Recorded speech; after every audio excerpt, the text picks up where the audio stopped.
안녕하세요. 요즘에 날씨가 참 많이 더워졌네요. 이런 더운 날씨에 저희 엄마는 동생 몸이 좋지 않기 때문에 매일 하루하루 바쁘게 살아가고 있습니다. 그리고 저 또한 조금이라도 엄마한테 도움이 되려고 열심히 일하고 있네요. 이번에 엄마가 교도소에서 출소한 지 6개월 정도 되었습니다. 엄마가 없던 3년의 시간은 정말 저에게 너무 힘든 날들이었습니다. 엄마 없이 저 혼자 동생을 돌봐야 했습니다. 현재 저는 33살이고 동생 나이는 30살입니다. 제가 어렸을 때부터 집안은 항상 위태로웠습니다. 엄마는 거의 매일을 눈물로 하루를 보내는 날이 많았고 아빠의 잦은 외박과 함께 술만 드시면 알지도 못하는 여자를 저희 집에 자주 데리고 왔습니다. 저도 점점 커가면서 이런 아빠의 모습이 너무 실망스러웠습니다. 동생은 몸이 많이 안 좋아 매일 엄마가 옆에 있어줘야 했고 저희가 먹고 살아갈 수 있는 돈조차 아빠가 제대로 주지 않아 엄마는 동생을 업고 식당 일까지 하는 날이 많았습니다. 저는 이런 엄마의 불쌍한 모습에 너무 마음이 아파 가끔 들어오는 아빠에게 밉다며 소리친 적도 정말 많았지만 그런 저의 모습에 네가 뭔데 엄마를 감싸냐며 오히려 저에게 뭐라고 하면서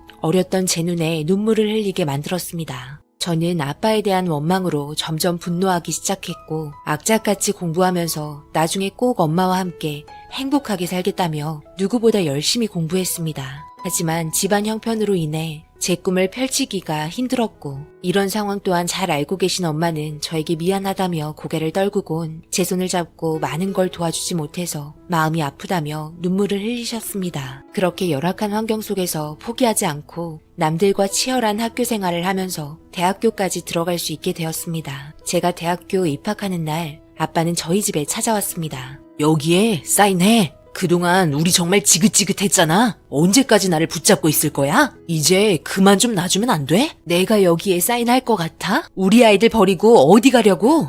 다른 여자랑 살림 차리려고? 내가 그 꼴 볼 것 같아? 네가 아빠 자격으로는 한참 모자란 거 나도 알고 있지만 그래도 아빠 없는 자식 만들기 싫어. 그러니 절대 이혼할 수 없어. 그리고 당신 큰딸 대학교 입학했는데 말 한마디라도 좋게 해주면 안 돼? 도대체 왜 아빠 역할을 하지 않는 거야? 왜 나만 이렇게 힘들어야 하는 건데? 돈이라도 제때 주던가. 가끔 주는 돈도 이제는 아까워? 나는 절대 이혼해줄 수 없으니까 당장 나가. 그렇게 아빠와 엄마는 제가 대학교 입학한 날 집안이 떠나갈 정도로 다투면서 저와 동생에게 안 좋은 모습을 보여줬습니다. 결국 아빠의 도움 제대로 받아본 적 없이 대학교 졸업을 하게 되었고 제가 원하던 대기업에 입사를 하게 되었습니다. 앞만 보며 엄마와 행복한 날들만 생각하며 그동안 고생했다며 저를 보며 안아주신 엄마에게 아빠와 이혼하고 밖에서 일하지 말고 집에서 제가 버는 돈으로 함께 살자고 했지만 엄마는 단호하게 거절하면서 열심히 돈 벌어 좋은 남자 만나라며 웃어주었습니다. 제가 여기까지 올 수 있게 엄마가 몸이 안 좋은 동생과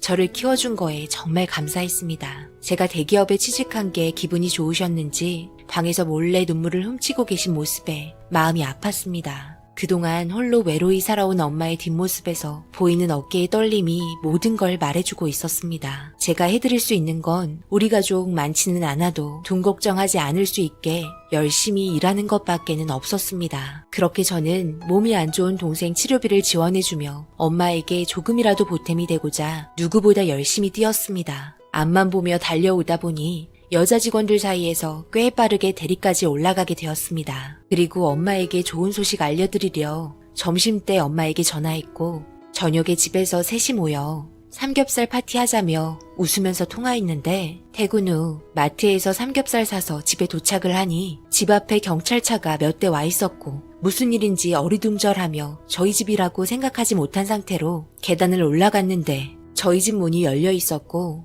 그리고 보게 된 충격적인 상황에 들고 있던 삼겹살 봉지를 떨어뜨리고 말았습니다. 아빠는 쓰러져 있었고 옆에는 어떤 여자 한 분이 같이 계셨는데 그분 또한 얼굴을 손으로 가리곤 울면서 주저앉아 있었습니다. 뒤이어 엄마가 경찰분들과 함께 나오고 있었고 동생은 울면서 엄마 가지 말라며 눈물을 흘리고 있었습니다. 갑자기 일어난 모든 상황이 당황스러웠고 엄마는 저를 보며 동생 진정시켜 주라며 별일 아니니 경찰서에 절대 오지 말라는 말과 함께 우리 딸 사랑한다며 조금 있다가 연락 준다면서 저를 보며 미소를 지으시곤 경찰차에 올라탔습니다. 뒤이어 구급차가 왔고 정신을 잃고 심하게 다쳐 쓰러져 있는 아빠를 급하게 구급차에 태우고 어떤 여자분께서는 저를 보곤 인상을 쓰면서 나중에 할 말 있으니 전화하면 나오라는 말과 함께 그렇게 여자분도 경찰차에 올라탔습니다. 모두가 떠나고 난장판이 되어 있는 상태에서 멍하니 서 있는데 형사분께서 현장 보존을 위해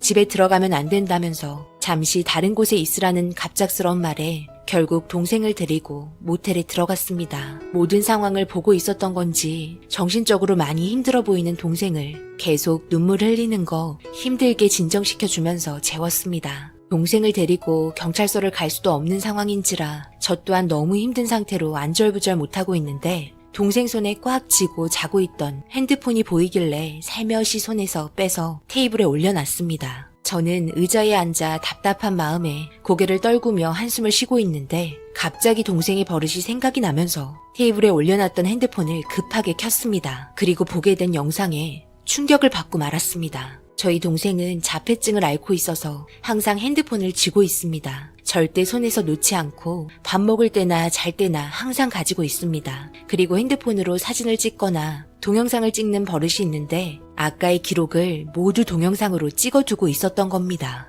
지금 이게 뭐하는 짓들이야? 너희들이 그러고도 인간이야? 여태까지 키워놨는데 데려가겠다고? 이 나쁜 놈들아! 여태까지 잘 키웠으니 데려가겠다는 건데 문제 있어? 그럼 이혼이라도 해주던지. 이혼은 왜 안 해주는 건데? 다시 한번 말하지만 이혼 안 해주면 모든 걸 다 말하고 지연이 데려갈게. 알겠어? 대기업도 취직했으니 돈도 많이 벌겠네. 그동안 못 받아본 효자 좀 받아보자. 우리 딸에게 매일 미움만 받아와서 나도 사랑 좀 받고 싶네. 그동안 고마웠어요. 제 딸 아주 멋지게 잘 키워주셔서 이제 편히 쉬세요. 앞으로 저희랑 함께 행복하게 살게요. 지금 제정신이야? 못 키우겠다고 나한테 무턱대고 놓고 가서는 대기업 취직했으니 돈 받아 먹으려고 데려가겠다고? 내가 다시는 여기 찾아오지 말라고 했지? 그리고 내가 왜 이혼 안 해주냐고?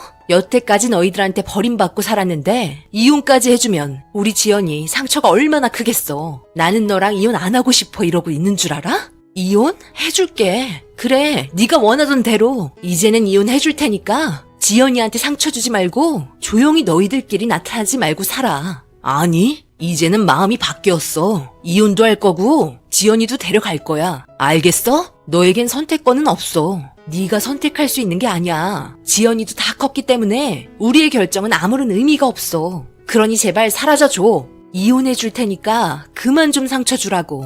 저렇게 아무것도 모르고 살고 있는데 상처만은 주지 말자. 내가 이렇게 무릎 꿇을 테니 조용히 가면 안 될까? 내가 이렇게 빌게. 제발 나 더 이상 미치게 하지 마. 부탁이야. 네가 낳은 것도 아니면서 엄마인 척하는 거 이제 그만해. 우리가 진짜 부모인데 데려가는 건 당연한 거야. 알겠어? 그리곤 아빠의 말이 끝남과 동시에 엄마는 제정신이 아닌 상태로 변하게 되었고 결국 돌이키지 못할 결과를 초래하게 되었습니다. 이 모든 영상의 진실을 확인한 저는 저의 존재를 알게 되면서 한참을 멍하니 있었습니다. 엄마는 30년 동안 제가 상처받지 않게 이런 상황을 숨기며 저를 키워오셨습니다. 그동안 저는 정말 엄마의 친딸인 줄 알며 커왔습니다. 하지만 그게 아니라는 사실에 하늘이 무너졌고 그동안 제가 잘 될 수 있게 키워준 엄마에게 너무 죄송했습니다. 투덜거린 적도 많았고 상처되는 말도 많이 했었는데 아빠와 바람난 여자에게 상처까지 받았으면서 그 사이에서 태어난 아이였던 저를 단 한 번도 미워하지 않으시고 30년 넘게 모든 사랑을 쏟아 부어주신 거에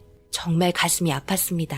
모든 사실을 알게 된 후 저는 오열했고 저 때문에 엄마의 인생을 망친 것 같아 제정신으로 있을 수 없었습니다. 그리고 마르지 않는 눈물과 함께 날이 밝았고 저는 아침 일찍 동생을 데리고 경찰서를 찾았습니다. 모든 상황을 이야기했지만 결과적으로 엄마의 잘못이 크고 이 문제에 있어서 합의가 필요하지만 상대방 측에서 합의를 원치 않는다는 말을 전해 들으면서 다시 병원에 찾아갔습니다. 밤사이 정신을 차린 아빠와 옆에 있던 나를 낳아준 여자는 저를 보며 손사래치며 꼴 보기 싫다는 말과 함께 저와 말조차 하기 싫어했고 절대 합의하지 않을 거라며 여자는 저를 내쫓았습니다. 그래도 배 아파 저를 낳아준 여자였던 분은 저에 대한 분노만 있었고 저를 자식이라고 생각한 적이 단 한 번도 없었던 것 같은 눈빛이었습니다. 저는 모든 게 제 잘못이라며 무릎 꿇고 엄마의 형량을 줄이기 위해 합의해 달라며 눈물로 애원했습니다. 한참을 매달리고 또 매달렸고 이런 저의 모습에 처음에는 분노만 남아있던 분들이 그래도 저 또한 자식이라서 그런지 결국 합의를 받아줬습니다. 그렇게 엄마의 형량은 줄일 수 있었지만 그래도 엄마가 아빠와 여자에게 했던 행동, 죄는 워낙 컸기 때문에 결국 3년의 징역을 받게 되었습니다. 저는 매주 엄마를 보고 싶어 찾아갔지만 엄마는 모든 면회를 거절했고 그렇게 3년의 시간이 흐르고 교도소에서 출소한 엄마를 동생과 함께 만나게 되었습니다. 엄마는 저를 보자마자 미안하다며 저에게 그동안 숨겨온 일들 때문에 차마 얼굴을 볼 수 없었다며 제 손을 잡고 용서해달라며 눈물을 흘리셨습니다. 미안하구나. 엄마가 빨리 말했어야 했는데 네가 상처받는 모습을 보기 싫어 차마 말을 할 수가 없었단다. 나는 네가 우리 집에 온 이후로 한순간도 내 아이가 아니라고 생각해 본 적 단 한 번도 없었어. 내 모든 걸 다 주고 무조건 지키고 싶은 내 딸일 뿐이었어. 엄마의 한순간의 실수로 인해 이런 상황까지 만들어서 미안해. 아니에요, 엄마. 저를 여태까지 키워주셔서 정말 고마워요. 엄마 아니었으면 제 인생은 상상할 수도 없어요. 엄마의 사랑이 있었기에 지금 제가 있는 거예요. 제가 죄송해요, 엄마. 저 때문에 이렇게까지 됐잖아요. 용서해 주세요. 그렇게 한참을 엄마와 안으며 울었고 3년 만에 본 엄마의 모습은 많이 말라 있었습니다. 저는 엄마와 함께 먹기로 한 삼겹살을 먹기 위해 식당에 들어갔고 3년 만에 셋이 함께 모여 행복하게 웃으며 맛있는 식사를 함께 하게 되었습니다. 그리고 엄마는 아빠와 이혼을 했고 이제 다시는 얼굴 볼 일 없을 나무로 바뀌었습니다. 그동안 엄마 혼자 모든 걸 감당했다는 게 정말 대단한 것 같았습니다. 자폐증이 있는 저희 동생 보살피며 저 잘되라고 뒷바라지 해주시고 그리고 아빠에 대한 원망을 눈물로 삼키며 살아왔던 세월, 이제 엄마에게 모든 걸 되돌려 드려야겠습니다. 앞으로 저희 가족의 삶이 평생 행복만 있었으면 좋겠습니다. 그동안 저에게 아낌없이 사랑을 주시고 키워주신 엄마에게 격려의 말 한마디씩 부탁드려도 될까요? 여러분들의 댓글을 보시고 힘 좀 내셨으면 좋겠습니다. 제 사연 읽어주신 분들 항상 행복하시고 좋은 일들 가득하셨으면 좋겠습니다. 감사합니다. 오늘의 사연은 여기까지입니다. 댓글로 여러분들의 생각과 조언을 남겨주세요. 구독, 좋아요, 알림도 꼭 부탁드립니다. 저는 다음 영상으로 찾아뵙겠습니다. 감사합니다.